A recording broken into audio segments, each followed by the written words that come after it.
Dans cette vidéo, vous allez apprendre à ne pas commettre de fautes au basketball. Les fautes peuvent être sanctionnées d'une remise en jeu pour l'adversaire ou d'un ou plusieurs lancers francs. Au basket, il existe deux types de fautes. Les fautes personnelles et les fautes liées au comportement antisportif. Premièrement, les fautes personnelles. Une faute personnelle est une infraction qu'un joueur commet quand il bloque, tient, pousse, charge ou accroche un adversaire. En défense, pour ne pas commettre de faute, il faut gêner la progression du joueur avec le torse et avec ses appuis. Le défenseur peut se déplacer latéralement ou reculer, mais il ne peut pas se rapprocher délibérément de l'attaquant pour provoquer le contact.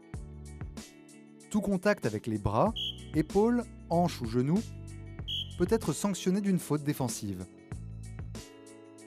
Un attaquant en possession du ballon peut être sanctionné d'une faute appelée passage en force s'il cherche à forcer le passage malgré la présence d'un défenseur déjà placé.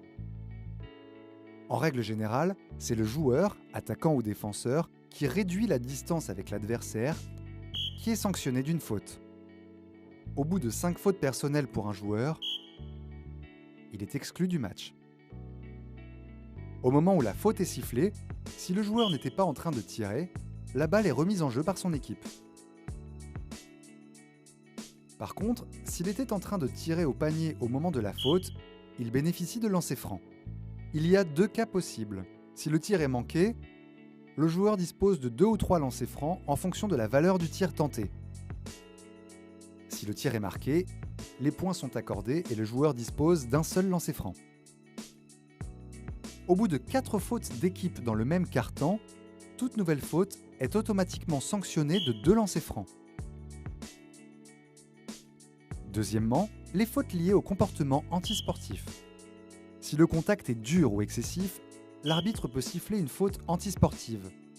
Si un joueur est sanctionné de 2 fautes antisportives pendant un match, il est exclu définitivement.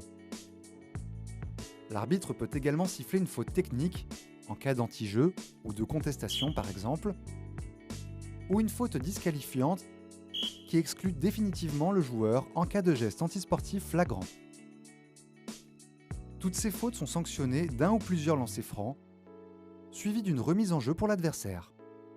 En match, attention à éviter les fautes car elles peuvent être très pénalisantes pour votre équipe.